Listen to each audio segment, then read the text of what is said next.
대통령 그 본인 자신의 국정 운영 능력을 어떻게 검증을 할 수 있는지 이런 것들이 좀 보여주실 필요가 있다라는 생각이 드는데요. 여러분들이 네. 국정 능력은 이미 TV 토론 때 정해져 버려. 국민들이 들으면 저 사람의 소신을 보는 거죠. 저 사람의 속에 뭐가 끓고 있느냐 그걸 딱 보면 알아요. 그 다음에 저 사람이 과연 장관들을 장악할 수 있고 국회를 장악할 수 있느냐. 저 사람이 장관에게 끌려다니고 국회에 끌려다닐 사람, 그런 사람은 눈에 보여버려요.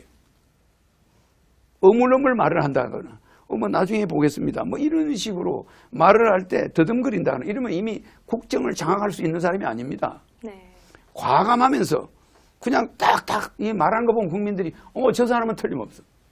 저 사람은 이번에 찍어주면 진짜 난도질을 해서 고칠 사람이야. 딱 알아요. 그래서 그때는 국정을 그 사람이 어떻게 할 거라는 건 TV 토론 때 또 각종 뭐 이런 관훈 클럽 같은 데서 토론하잖아요. 또 방송에서 토론할 때 각 교수들이 주제를 던집니다. 네. 앵커들이. 지금같이. 그럼 거기에 대해서 정확하게 답을 해주면은 국민들이 알아놔야 될 것은 대통령은 실제적으로 어드바이저 하는 사람이에요. 네. 어드바이저. 저 국정에 대해서 어드바이저를 하지 실제 1급 공무원들이 다 포진되어 있어요. 그걸 대통령 마음대로 1급 공무원을 바꿀 수가 없어요. 그러니까 대통령이 바뀌었다 해서 국정이 혼란해지는 거 그런 건 거짓말입니다. 대통령이 바꿔도 총리가 있고 장관들이 전부 엘리트들이에요. 대통령과 똑같은 사람이 장관이 아닙니다. 네. 내가 대통령 당선 갔을 때 이미 전직 장관이 임명한 사람이 다 있어요.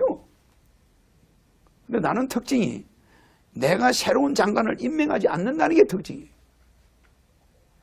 딱 대통령 들어가면 나는 어드바이저입니다. 네.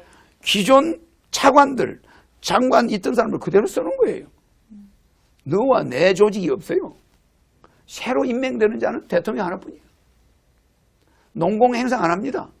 내하고 같이 들어가서 네 장관 해라 뭐 이런 거 필요 없어요. 나와 기조가 좀 맞지 않은 사람들과 아무 상관이 함께 없어요. 가려면 아무 상관이 운명이 없습니다. 좀 되시지 않겠습니까? 대통령이 어드바이저를 잘해주면은 그 사람들이 만족하면은 그 정책으로 대통령과 대화를 해보고 네. 밀어붙이는 거예요. 네. 오히려 그 사람들이 더 나아요. 내 패거리보다. 무슨 말인지 그래 국민의 신뢰가 높아지는 거예요. 역시 저 사람은 어드바이저야. 절대 내 사람이 따로 있는 게 아니에요.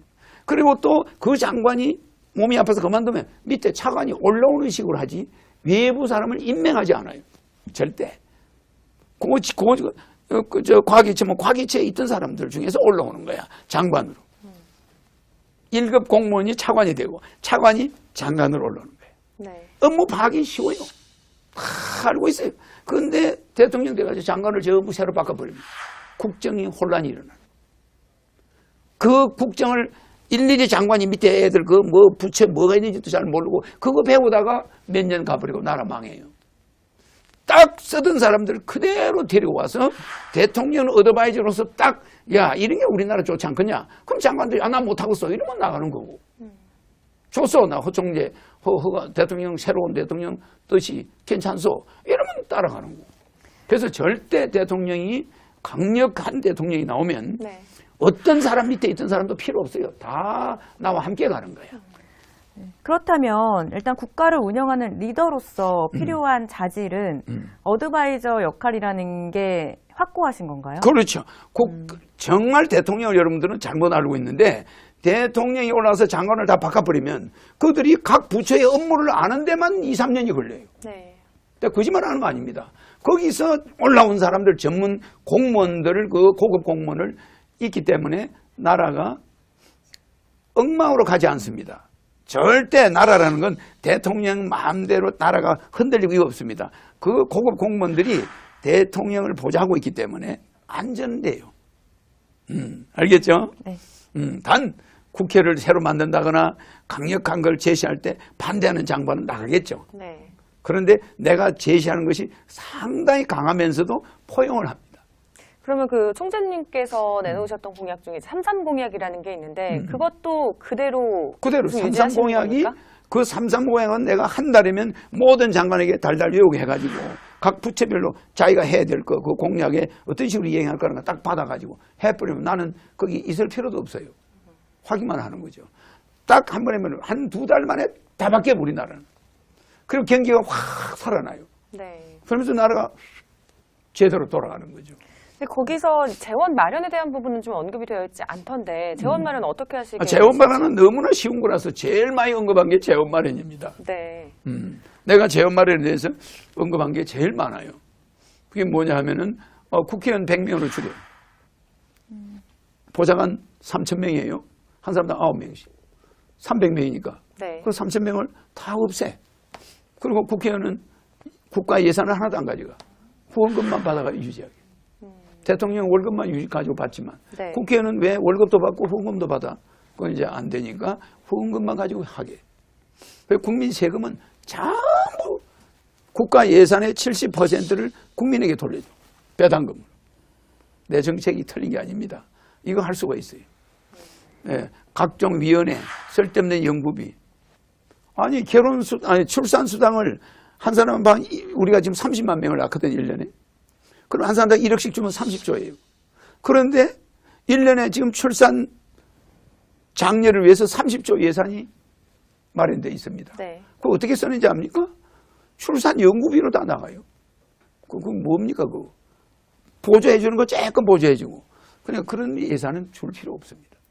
그냥 현재 직접 그러면 국가에서 운용되는 예산의 일부를 빼서 복지 예산으로 국민들에게 활용을 주는 하겠다는. 거예요. 국민들에게 말씀이신 주는 건 복지 예산이 아닙니다. 네. 그것이 경제를 살리는 비용이에요. 국민들에게 국민 배당금을 주면은 국민들이 그 돈을 쓰면서 생활이 윤택해지면서 소비가 일어나. 지금은 소비 안 일어납니다. 네. 나라 이대로 가면 망해요. 지금 그 출마 선언을 하시면서 득표율 80%를 자신을 하셨습니다. 그 80%라는 수치 좀 어떻게 계산을 하셔서 나온 수치인지 설명 좀 해주시죠. TV 토론을 보고 나면은 네. 80%의 지지율이 나오는데 국민들은 뭘 걱정하냐? 저 사람이 5년만 하고 가버리면 국민 배당금은 5년만 받아 먹다가 큰일 나는 거 아니냐?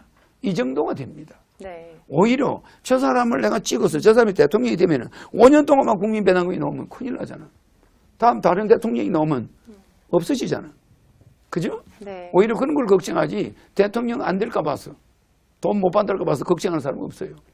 그래서 여당 사람들도 내 TV 토론을 딱 보다가 이거 봐. 내가 우리 집에 장가간 아들, 딸이 2사람이야. 30이 넘었어. 그리고 자기도 직업이 없어. 정년퇴직했어. 마누라도 놀고 있어. 집에 30살 되는 넘는 사람이 4명이야. 그러면 한 달에 600이 나오죠? 맞아, 150만 원씩. 네. 한 달에 600만 원을 받느냐? 자기 당을 찍느냐? 자기 당 찍으면 10원도 안 나와. 그 사람도 생각이 있는 거 아니에요? 내 토입의 돈을 딱 보다가 상대방 당에서도 나를 찍어. 비밀로. 네. 나 허경영 찍었다 소리 안 하지. 찍고 봐요. 왜? 수당이 한 달에 600이 나오면 뭘 걱정하겠어, 노후에. 장가도 보내야지. 장가 보내는데 또 2억을 3억을 주겠대. 허경영은. 애 나면 5천만 원 주겠대. 애들 장가 보내기 쉬워졌어. 여러분 굉장히 중요한 이야기입니다. 애들 지금 부모들 능력으로 장가 보내기 어려워. 그래서 나는 대통령 되면 장가 보내기 국민운동을 해요. 우선 이해가죠? 네. 정체되어 있는 올드들 대통령이 특별 지시해서 대통령 직속으로 장가 보내기 위원회를 만들어. 거기서 전체 현황 파악해가지고 전부 갖다가 엮어요. 그리고 돈 주니까 됩니다. 그럼 그러면 여당에 찍으려고 하던 사람, 야당에 찍으려고 하던 사람이 가만 보니까 허경영이 찍으면 우리 애 결혼 자금 다 나와. 배당금 나와. 바뀌죠. 80%를 왜 이야기하냐? 네. 이거는 엄청난 전염병이에요.